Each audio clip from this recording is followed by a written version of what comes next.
भगवान शिव के राक्षस पुत्र। दोस्तों, क्या आप जानते हैं कार्तिकेय और गणेश जी के अलावा भोलेनाथ के 3 और पुत्र हैं। जी हाँ, और ये तीनों पुत्र देवता नहीं बल्कि राक्षस हैं।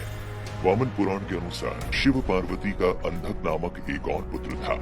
एक बार माता पार्वती ने पीछे से आकर भगवान शिव की आंखों को बंद कर दिया, जिसके बाद कुछ पल के लिए पूरे संसार में अंधेरा छा गया। तब शिव जी ने अपनी तीसरी आंख खोल दी, जिससे संसार में तो रोशनी हो गई और उसकी गर्मी से पार्वती जी को पसीना आ गया। उन पसीने की बूंदों से एक अजीबोगरीब जटाधारी काला बालक प्रकट हो गया। उस बालक का मुंह बहुत बड़ा और डरावना था। जब माता पार्वती ने भगवान शिव से उसकी उत्पत्ति के बारे में पूछा, तब भोलेनाथ ने बताया कि वो उन्हीं का पुत्र है। अंधकार में जन्म लेने के कारण उसका नाम अंधक रखा गया। कुछ समय बाद दैत्य हिरण्याक्ष के पुत्र प्राप्ति का वर मांगने पर भगवान शिव ने अंधक को उन्हें पुत्र के रूप में दे दिया। अंधक असुरों के बीच ही पला बढ़ा और आगे चलकर असुरों का राजा बन गया।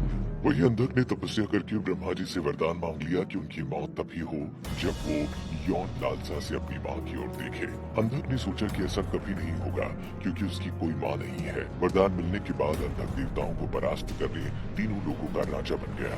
कुछ समय बीत जाने के बाद अंधक ने तीनों लोगों की सबसे सुंदर स्त्री से शादी करने का फैसला किया। उसे पता चला कि तीनों लोगों में पार्वती जी से सुंदर कोई नहीं है। उसने पार्वती जी के सामने शादी का प्रस्ताव रखा, पर माता ने मना कर दिया। जिसके बाद उसने उनके साथ जबरदस्ती की। तभी वहाँ शिव जी पहुँच गए और उन्होंने ही अंधक को बताया कि पार्वती माता ही उनकी माँ है। जिसके बाद उन्होंने अंधक का वध कर दिया। अंधक के अलावा भोलेनाथ के दूसरे राक्षस पुत्र का नाम है जालंधर, जिसका वर्णन शिव पुराण में है।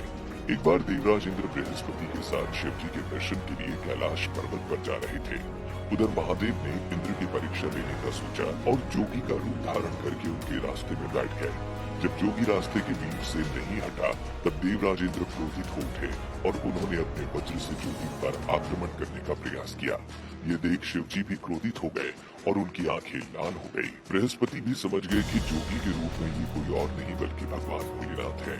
उन्होंने शिव जी से विनती की कि वो इंद्र को माफ कर दें। बृहस्पति की विनती पर शिव जी ने अपने नेत्र समुद्र की ओर कर दिए और अपनी क्रोधाग्नि को शांत किया। उसी क्रोधाग्नि से एक बालक का जन्म हुआ। वो बालक बहुत जोर जोर से रोने लगा। उसकी रोने की आवाज से पूरा संसार बहरा हो गया। जब परेशान होकर सभी देवता ब्रह्मा जी के पास पहुंचे, तब उन्होंने बालक को गोदी में उठाया। तब उसने ब्रह्मा जी का गला बहुत जोर से पकड़ लिया, जिस कारण उनके आंसू आ गए। जिसके बाद ब्रह्मा ने इस बालक का नाम जालंधर रखा। वही समुद्र ने उसका पालन पोषण किया। एक बार जालंधर ने देवताओं की पत्नियों को सताना शुरू कर दिया और इसी के चलते वो कैलाश भी पहुंचा, जहां उसने पार्वती जी को अपने अधीन करना चाहा। ये देखकर पार्वती जी क्रोधित हो उठी, जिसके बाद से शिव और जालंधर के बीच युद्ध हो गया। लेकिन जालंधर की शक्ति के कारण महादेव हर प्रहार में विफल होते गए।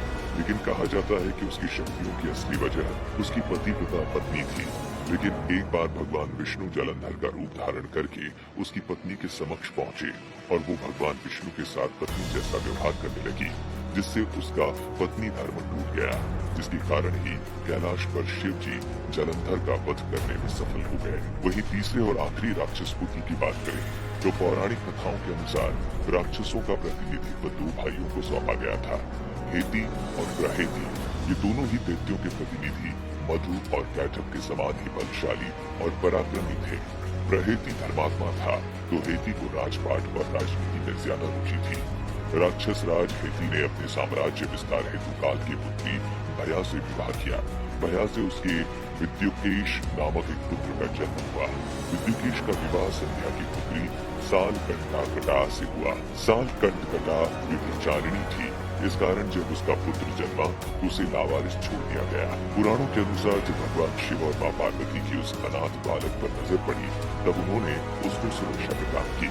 भोलेनाथ ने उसका नाम सुकेश रखा। इस तरह से एक राक्षस लावारिस बालक को भगवान शिव और माता पार्वती ने अपना